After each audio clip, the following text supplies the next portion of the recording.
foi esconder o problema. E como que o problema foi escondido? Ele foi escondido por 4 expedientes.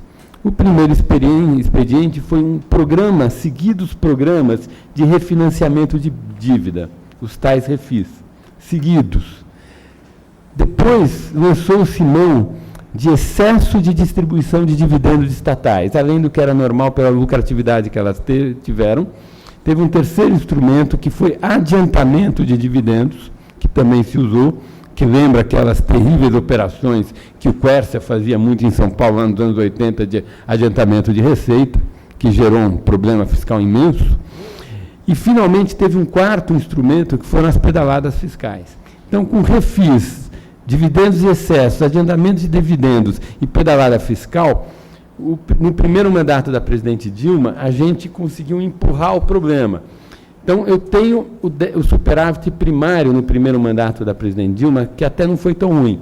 Mas se eu calcular o superávit primário recorrente, ou seja, excluindo de refis, excluindo de adiantamentos de dividendos, excluindo de pedaladas, ele já fica com uma cara muito pior. Só para dar um número, o número oficial divulgado no final de 2014 de déficit primário foi 0,6% do PIB.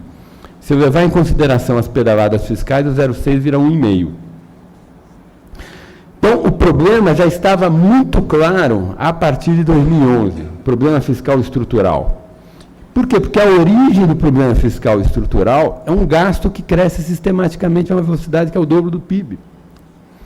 Durante um tempo, por uma série de fatores, a gente teve uma receita que respondeu. Quando a receita passou a ter um comportamento normal, gente, em 2015, o PIB caiu 3,8, a receita caiu 4 real. Receita recorrente caiu 4. 4, 3,8, elasticidade 1. Então, não tem uma debacle da receita. O PIB caiu. Aí a gente tem que entender a desaceleração da economia brasileira no primeiro mandato da Dilma e o agravamento da crise a partir de 15. Eu tenho uma narrativa muito diferente da do João. A minha narrativa é que a gente estava numa trajetória, desde a redemocratização, a gente vem numa trajetória de construir um estado de bem-estar social. Isso não depende de governo, isso não é uma característica do governo Lula. Isso vem da redemocratização, isso ocorreu no governo FHC e foi reforçado até no governo Lula, porque as condições permitiram. Mas se nós olharmos esse fato que está por trás da construção do Estado de Bem-Estar Social brasileiro, que é uma taxa de crescimento do gasto primário, é o dobro de velocidade do PIB, vem desde sempre. É uma permanente conosco e está associada a preferências da sociedade. A gente vinha até o período Palocci, que eu chamei o período Malocci, mistura de Pedro Malan e Antônio Palocci, numa agenda, numa outra dimensão. Quando a gente pensa os modelos de capitalismo, gente, a gente tem que trabalhar pelo menos em 2 dimensões, são totalmente ortogonais, totalmente independentes. Uma coisa é ter muito estado de bem-estar social ou ter pouco estado de bem-estar social. Essa é uma dimensão nos quais os modelos de capitalismo diferem. Por exemplo, os asiáticos têm pouco estado de bem-estar social, os escandinavos têm muito. Mas tem uma outra dimensão que não tem nada a ver com essa, que é o grau de intervencionismo do governo, do setor público, do funcionamento dos mercados. Você pode ter um modelo mais liberal e um modelo mais intervencionista. Os asiáticos são intervencionistas, os escandinavos são liberais, os anglo-saxões são liberais, a Europa do Sul é mais intervencionista.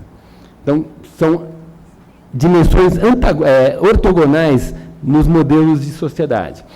A gente estava caminhando até o período Palocci numa agenda de liberalização dos mercados, que vinha lá desde o período Gola, com construção de estado de bem-estar social, com gasto crescendo a uma velocidade que era o dobro do PIB e com receita crescendo a uma velocidade que era o dobro do PIB. Mas a liberalização da economia, minha narrativa, gerou ganhos de produtividade que explica a aceleração do crescimento. A partir da saída do ministro Palocci, a entrada do ministro Guido Mantega, a agenda na formulação da política econômica mudou. Estou falando aqui de indústria naval, novo marco regulatório do petróleo, intervenção no setor elétrico, aumentar algumas tarifas de importação, desonerações discricionárias. Tem uma agenda longa de política econômica intervencionista que, no meu entender, foi o que gerou a queda da taxa de crescimento da produtividade que está por trás da desaceleração no governo Dilma. Ao longo da desaceleração no governo Dilma, a economia no Lula estava rodando a 3,5%, no último ano da Dilma ela rodou a 0%, nessa contínua desaceleração, ela ocorreu, gente, com os seguintes fatores simultaneamente. As taxas de crescimento do PIB desaceleraram sempre mais rapidamente do que as taxas de crescimento da absorção, a soma de consumo privado e público e investimento privado e público. Adicionalmente, nós tivemos ao longo desse período juros reais elevados o tempo todo, não obstante inflação muito elevada. Quando nós tentamos baixar o juro real na marra, a inflação voltou. Tivemos o tempo todo um crescimento do déficit de transações correntes, o tempo todo um crescimento do déficit fiscal e o tempo todo tivemos uma redução da taxa de desemprego para os mínimos históricos e uma taxa de crescimento dos salários acima da produtividade. Todos esses fatores que eu elenquei aqui sugerem que a desaceleração no primeiro mandato da presidente Dilma é fruto de uma enorme perda de eficiência, simplesmente porque não faltou demanda. Só para nós termos uma ideia, vamos olhar as relações de expansão fiscal. Do ponto de vista da política fiscal, em 2010 nós tivemos uma expansão fiscal de quase 2 pontos percentuais do PIB, em 2011 tivemos uma contração fiscal de 1 ponto percentual do PIB, em 2012 tivemos uma expansão fiscal de 0,6 ponto percentual do PIB, depois 2012 foi 1, 2013 foi 1, 2014 tivemos expansão de 2 e em 2015 tivemos uma contração de 1. Então, ao longo de todo o período da Dilma, já considerando o último ano do Lula, que foi um ano de 2010 de fortíssima expansão fiscal, nós tivemos nesse quinquênio de 10 a 14, um ano de contração fiscal, que foi 2011, uma contração de 1, e todos os outros anos do quinquênio, fortíssimas expansões fiscais, inclusive em 10 e em 14 anos eleitorais, expansões fiscais de 2 pontos percentuais do PIB. Elevadíssimas condições fiscais. Então, não houve nenhum sinal ao longo do primeiro mandato da presidente Dilma de carência de demanda agregada. Não houve carência de demanda agregada. Houve excesso de demanda agregada o tempo todo, a economia perdeu produtividade. E a economia perdeu produtividade em função dos efeitos defasados da mudança na gestão da formulação da política econômica, que começou lá em 2007, com excesso de intervencionismo. Excesso de intervencionismo produziu uma perda de eficiência. Essa é a minha narrativa do que nós tivemos.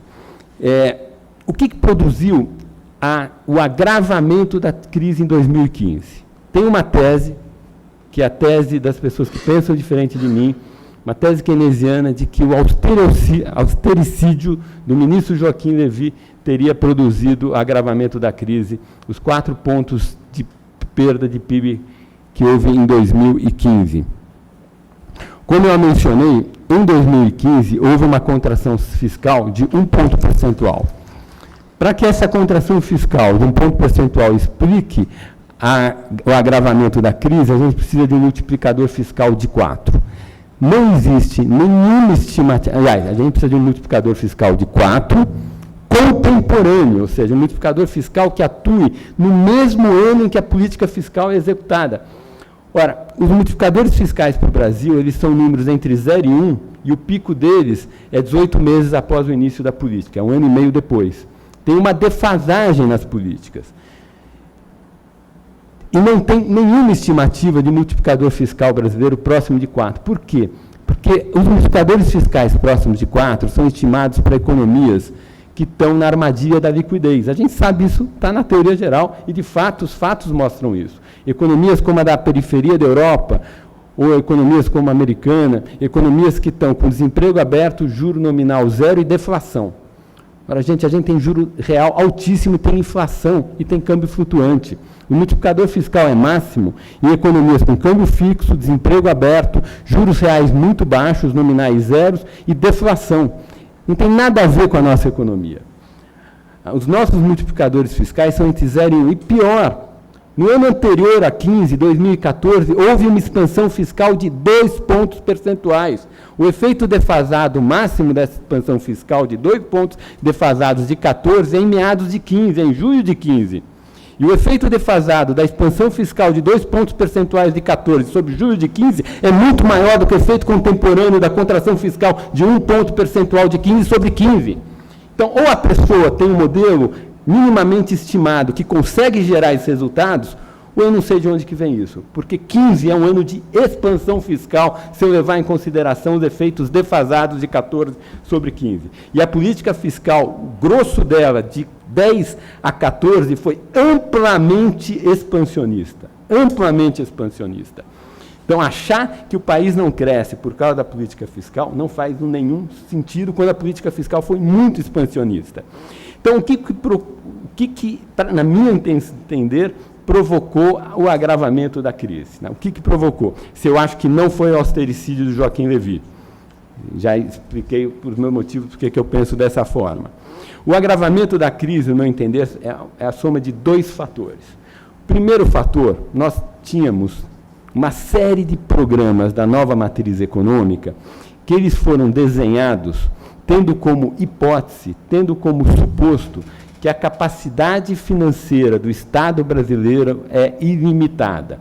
Quando eu falo a capacidade financeira do Estado brasileiro ilimitada, eu estou me referindo a Tesouro Nacional, bancos públicos e estatais.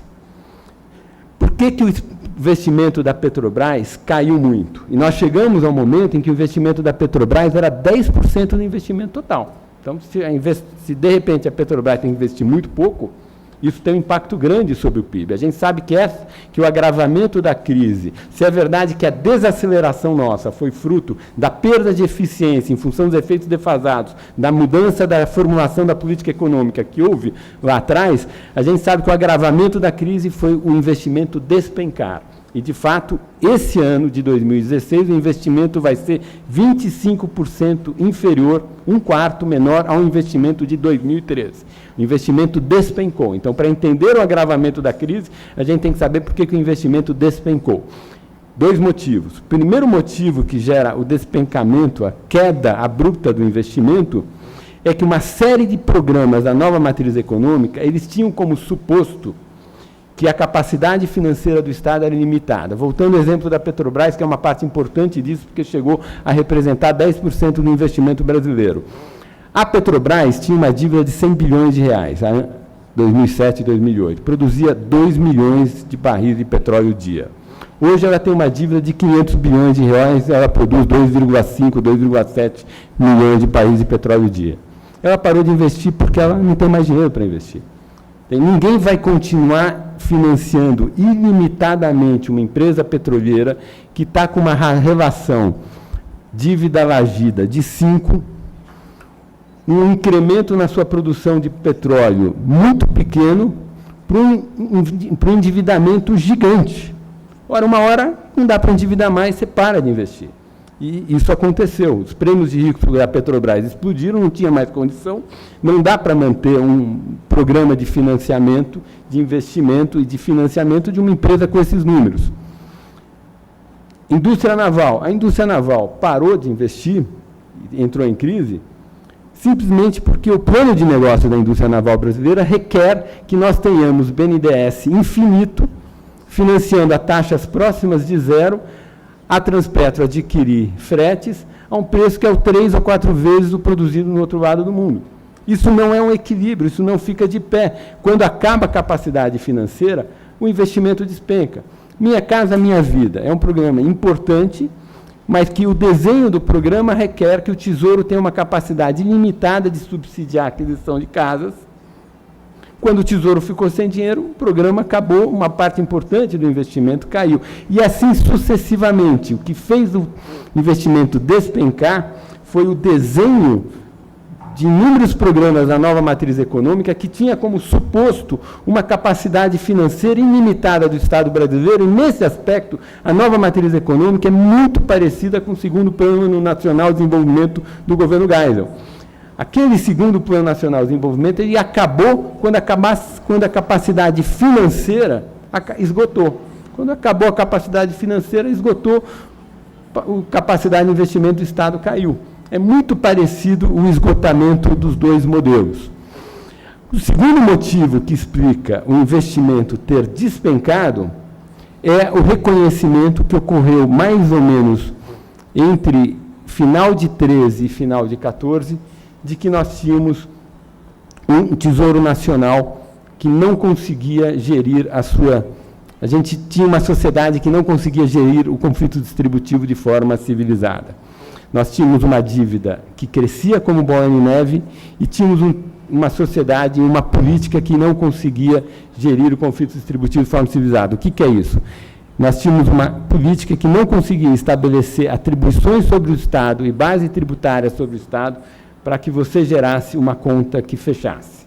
E por trás disso está uma taxa de crescimento do gasto público que tem que ser o dobro da taxa de crescimento do PIB, e foi assim nos últimos praticamente 20 anos.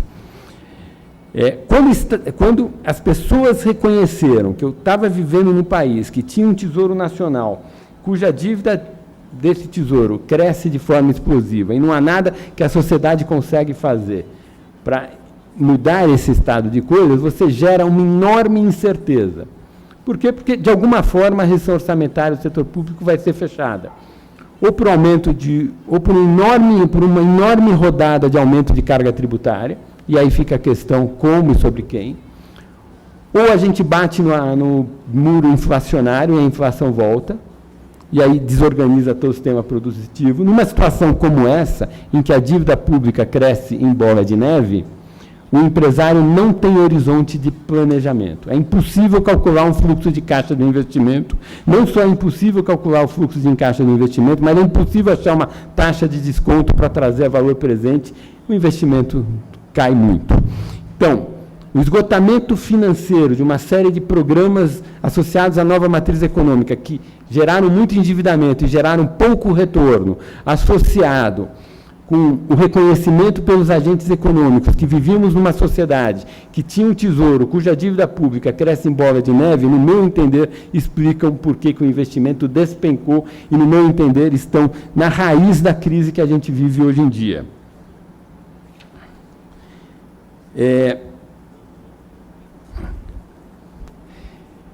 E, portanto, o diagnóstico que está por trás da PEC é o diagnóstico de que nós estamos numa sociedade e numa política que está disfuncional. A política está nos colocando no abismo inflacionário. Eu sou um entusiasta da PEC, gosto muito da ideia, fiquei muito feliz da aprovação em primeiro turno na Câmara, mas acho que a chance de não dar certo é muito grande. Em que sentido? A chance da PEC ser aprovada, e mesmo assim a gente não fazer um enorme conjunto de outras reformas, e não conseguirmos, de fato, colocar um limite no gasto, e a gente continuar, e daqui a 5 anos nós estarmos nessa sala conversando com uma inflação subindo para 15 ou 20, eu não acho que é baixa. Tá? Eu acho que nós nos atiramos, a figura que eu uso para explicar essa PEC, nós, enquanto sociedade, nos atiramos no abismo inflacionário. Nós já contratamos uma inflação. A PEC é uma tentativa última, radical, de disciplinar o nosso conflito distributivo, e a gente que está caindo no abismo inflacionário, a PEC joga um cabo para a gente. E a sociedade brasileira pode agarrar aquele cabo, aí a gente tem que torcer para a PEC ser forte o suficiente para que o guindaste puxe a gente do abismo inflacionário de volta para o barranco e a gente consiga sentar na mesa, discutir no Congresso Nacional como que a gente faz. A PEC, no meu entender, ela tem 10 anos de vigência, não é uma PEC de 20, é 10 mais 10. Se tudo der certo, se tudo der muito certo, em 2010, após 10 anos de vigência da PEC, desculpe, nós vamos estar rodando com superávit primário de 3%, que é mais ou menos o necessário para a gente equilibrar as contas.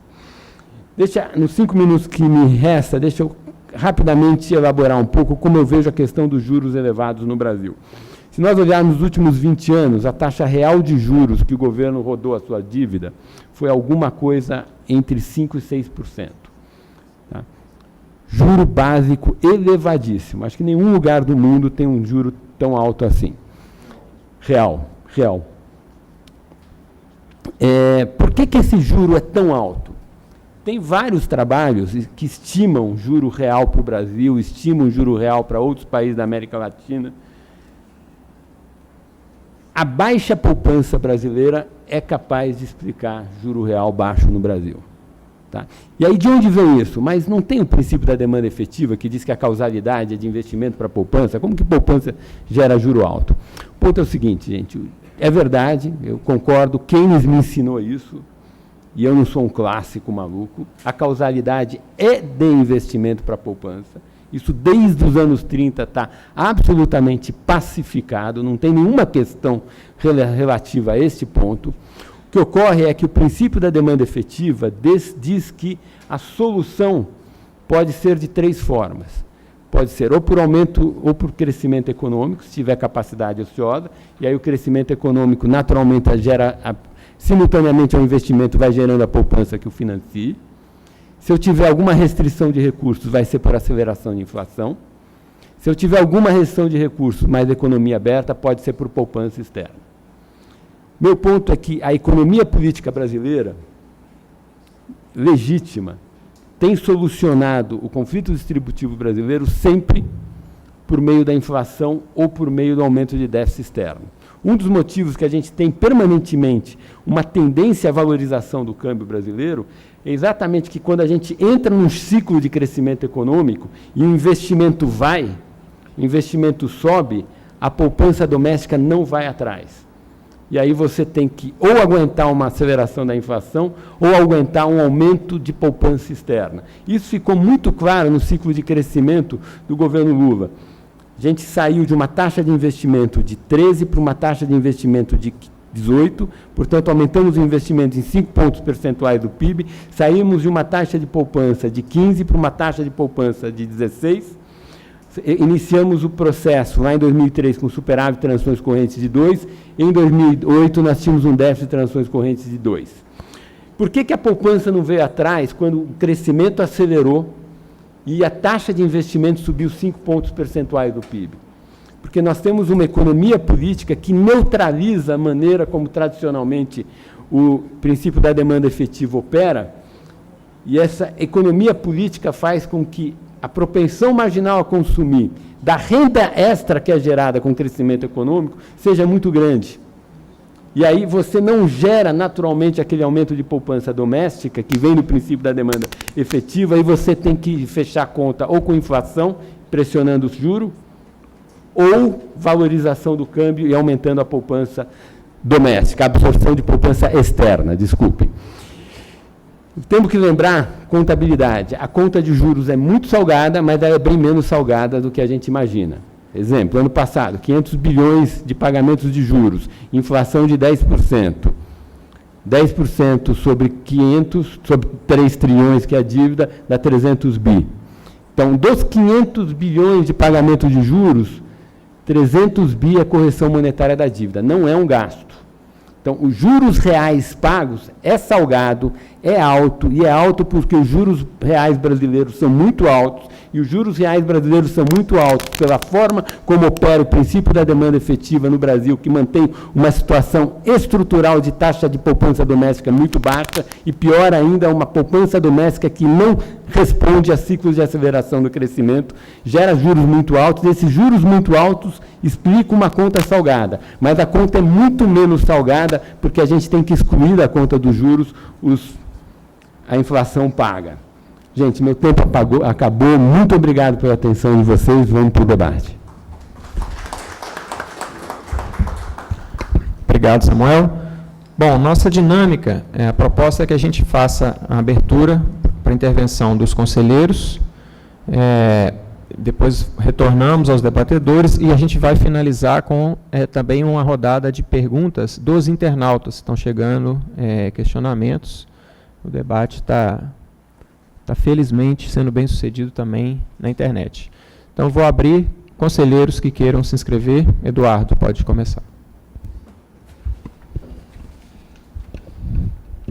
Bom dia a todos.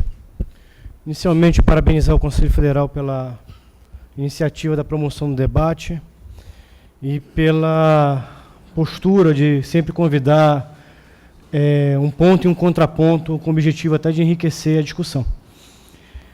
Eu, na verdade, não vou emitir nenhuma opinião, vou fazer apenas uma pergunta a ambos os palestrantes.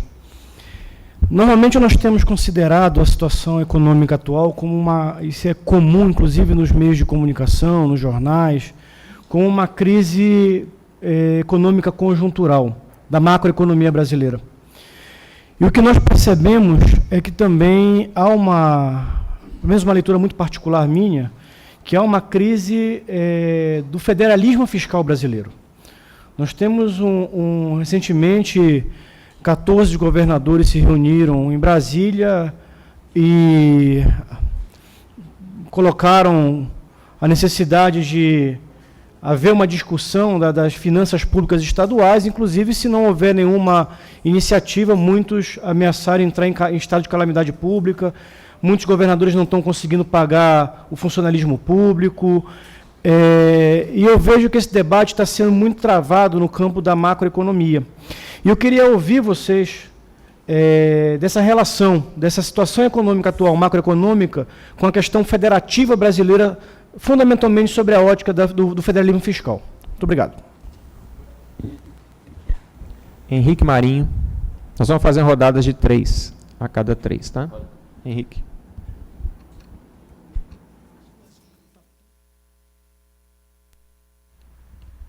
Bom dia a todos.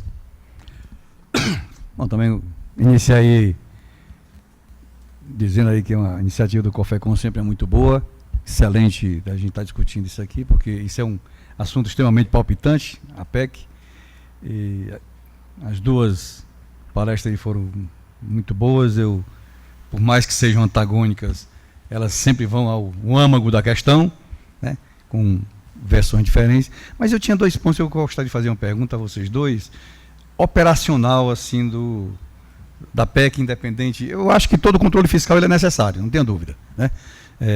Obviamente, a forma como a PEC amarra a política macroeconômica, ela causou causou e causa essa discussão toda aí conosco. Mas eu queria 2 pontos, um que o Sixu falou, né, e um que a gente vai abordar aqui, é em relação a o montante de juros, né? Eu acho que nós temos uma excrescência muito grande da política monetária com a política fiscal em relação ao efeito Selic na dívida pública. Você tem 35%, 36% da sua dívida pública hoje selicada. Ou seja, sempre que eu preciso elevar a taxa de juros para combater a inflação, eu vou aumentar o meu problema fiscal. Então, há esse imbróglio que dificulta a política monetária. A gente vê nos Estados Unidos, você tem política fiscal, está desatrelada à própria taxa de juros, né, da política monetária. Ou seja, você pode ter uma política monetária de taxa de juros que não vá, ou então você não tem os juros, o Nakano sempre fala muito disso aí também, né? O grande peso é essa selicagem da dívida pública. Então, isso é um problema que sempre vai ter o crescimento da relação dívida pública, ou mesmo na dívida, nessa dificuldade, né, da política monetária. Então, como você sair esse sendo um fator alimentador? A sociedade e tudo mais, a gente só ouve falar de déficit primário, mas eu acho que o déficit nominal, juntando essa parte dos juros, ela é importantíssima. Primeiro ponto. E eu passo aqui para os dois também, né, essa discussão. A segunda, eu aprendi aqui com um jornalista, né, que a gente faz logo 2 questões, porque é para aprender logo. A PEC, ela atrela, né, ao IPCA. Independente de ser um bom indicador, não, né, os países do mundo realmente eu não conheço nenhum que o faça, mas nós temos um sistema de meta de inflação em que há uma meta a se conquistar. 4,5% por enquanto, 17 e 18. Né? Como é que eu vou? Eu acho que, eu gostaria da opinião de vocês, em que ponto eu atrelar as despesas a uma inflação passada, eu não estou tornando leniente o governo ao cumprir a meta central, porque ao cumprir a meta central ele vai ter menos recursos para gastar. Ou seja, se, independente da amarração, ao usar o indexador como a inflação passada, ele não está realimentando pelo fator inercial a inflação, ao invés, eu sei que seria mais perverso do que adotar a própria meta como, né? assim, só o operacional, porque nós temos 20 anos, 10 e 10, mas são 20 anos numa medida constitucional, não é de governo, né? Não é de governo. Eu queria só passar isso aí para a gente esquentar um pouco aqui essa discussão. Obrigado. O terceiro nessa primeira rodada é o Júlio. Inicialmente, parabenizar o Samuel Pessoa, o João Tsugisu, pelas brilhantes exposições. Eu queria primeiro lembrar alguns aspectos aqui, eu vou tentar ser bem breve, mas falou muito aqui na relação Receita-PIB, e tem aí um componente importante que explica um pouco uma certa confusão que se faz quando se aprecia essa relação, que é a notória distância que existe entre a receita efetiva e o deflação implícito do PIB.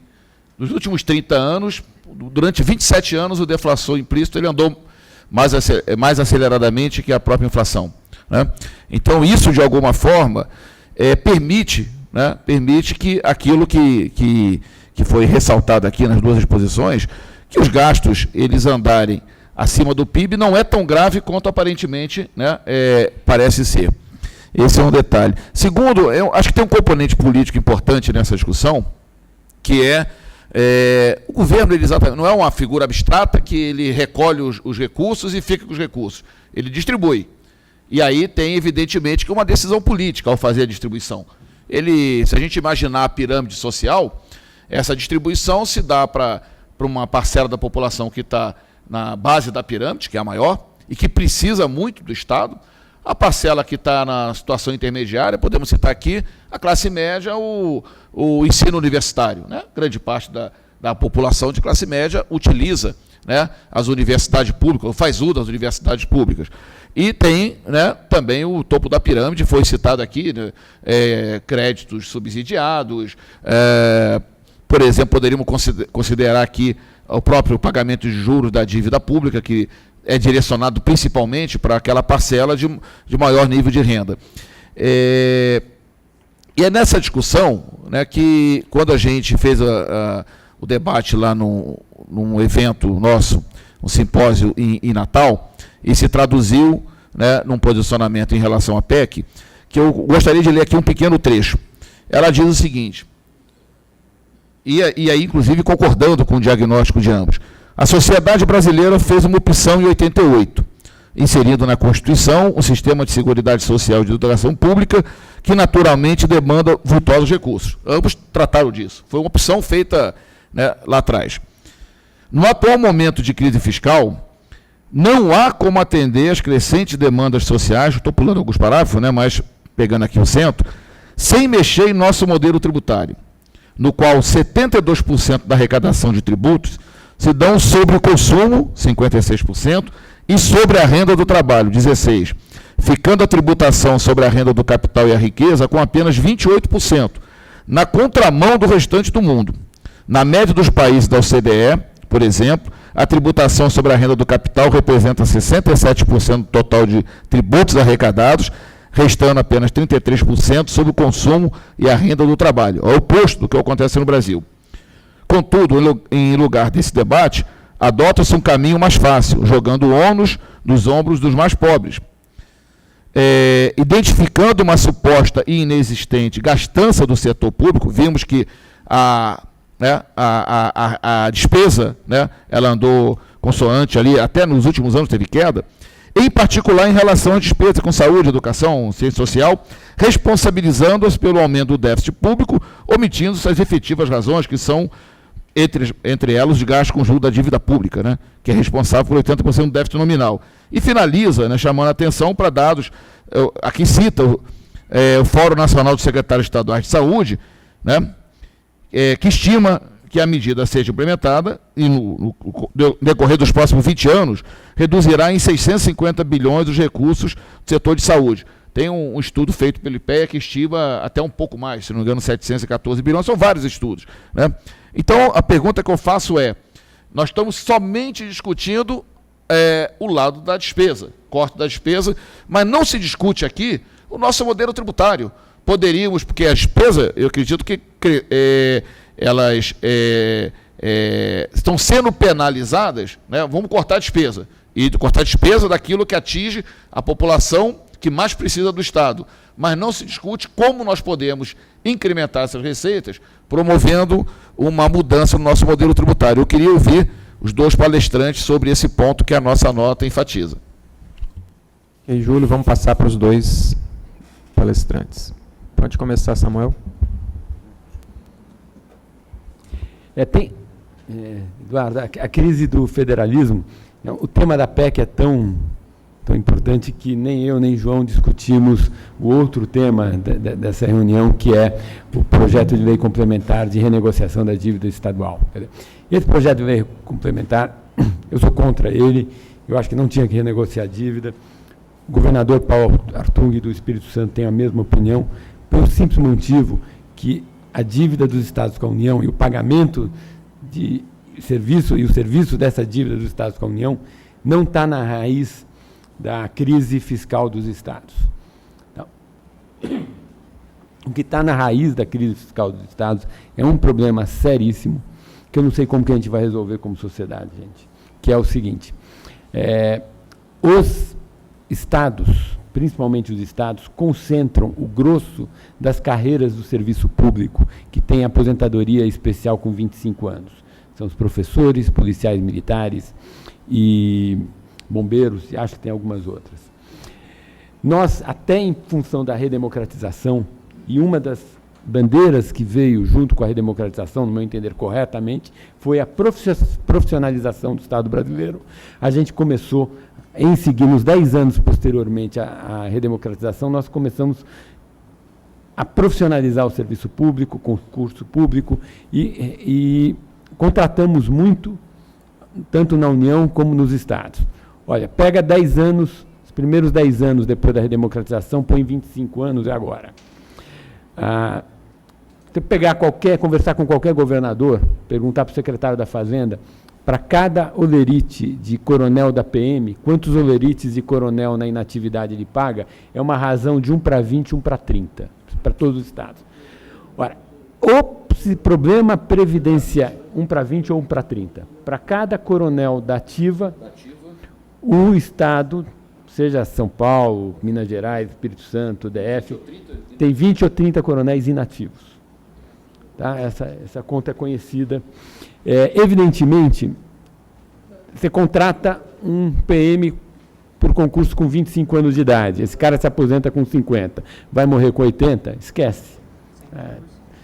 Todo mundo, então, os estados estão quebrados. Este ano, eu estou até agora com o estagiário meu, a gente está levantando os dados, eu acho que o déficit é 60 bi, acho que o déficit das previdências estaduais em 4 anos vai bater 100 bi, é um problema que está crescendo muito rapidamente, eu não sei como resolver isso, tá? Mas vai vir uma conta de muitas dezenas de bilhões de reais que vai bater aqui na União, porque é um problema, porque os estados vão ficar sem dinheiro, os estados são que nem os países da União Monetária Europeia, não tem maquininha para imprimir papel. Vai acontecer como ocorre no Rio, os serviços públicos vão ficar de baixa qualidade, e aí a gente vai ter volta do crime organizado, uma tragédia, dramático problema, não sei como resolver.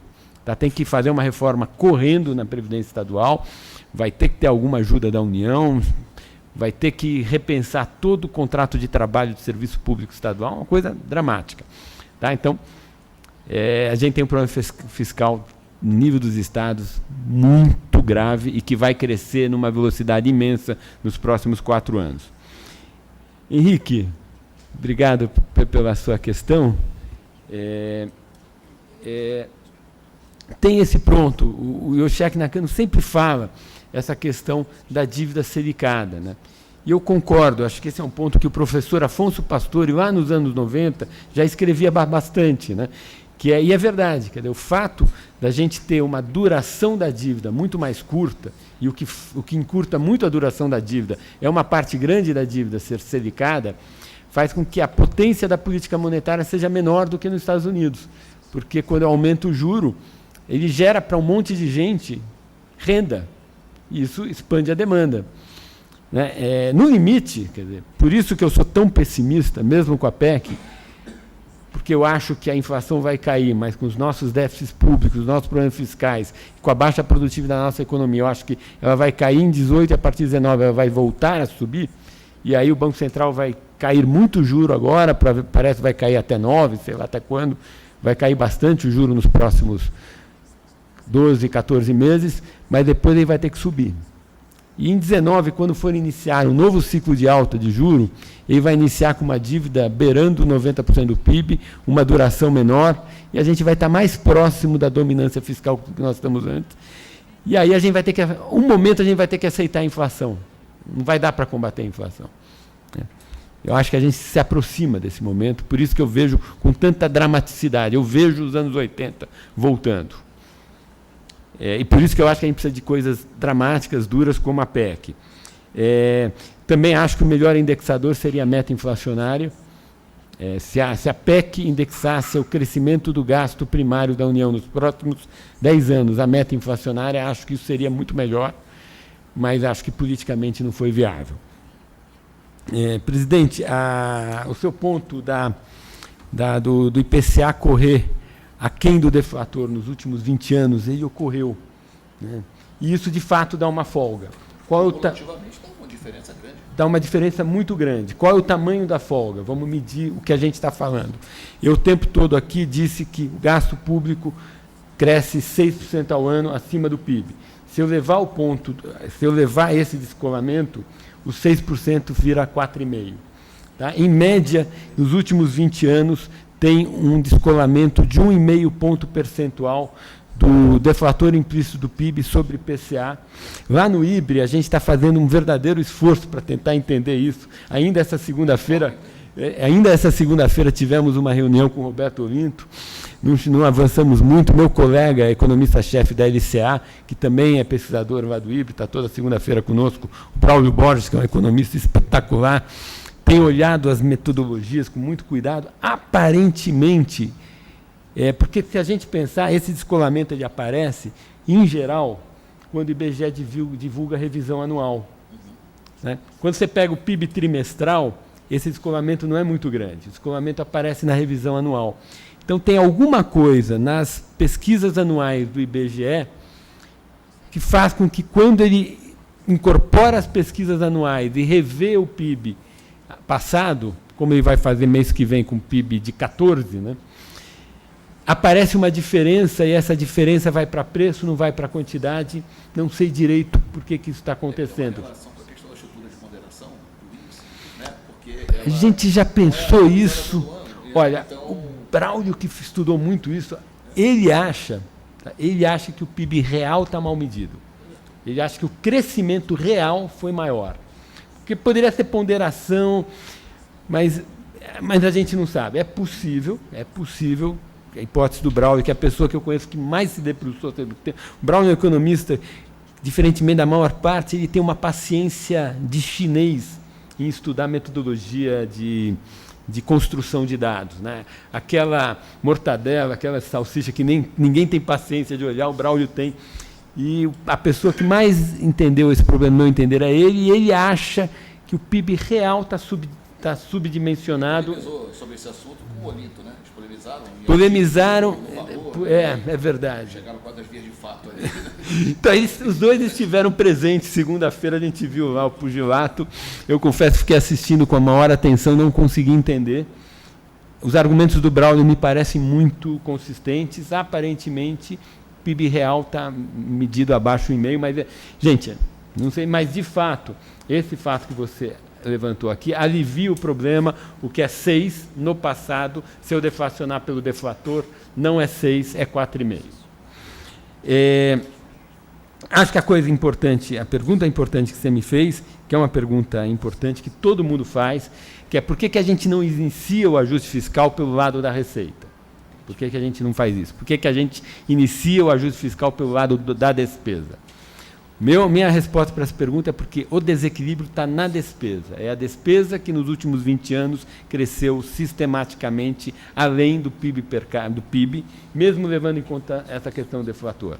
Se você não mexer na questão que é estrutural, você não resolve o problema. Se eu fizer uma rodada de aumento de receita, Posso fazer como o FHC fez em 99, foi um ajustamento fiscal de 3 pontos percentuais do PIB, 99 contra 98. Desses 3 pontos percentuais do PIB de ajuste fiscal, 2,5 foi de receita, meio foi de queda de gasto.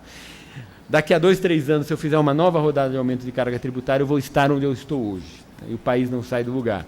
Agora, dito isso, eu entendo perfeitamente a sua preocupação com a estrutura tributária brasileira, com a baixa progressividade e até regressividade no nosso sistema. Eu acho que isso está associado a temas muito difíceis, que inclusive afetam aqueles que se acham de classe média, que não são de classe média. A gente tem os regimes tributários simples e lucro presumido. Eu sou um beneficiário disso, por exemplo. Muitas vezes, não muitas, mas algumas vezes eu dou palestras, sou remunerado pelas palestras e emito uma nota. Ora, isso não é... Isso é renda do trabalho, deveria ser tributado no imposto de renda da pessoa física, né? Então, essa é uma questão que precisa ser mexida. As empresas que estão no lucro real, eu acho que elas pagam uma alíquota alta, a alíquota é 35%.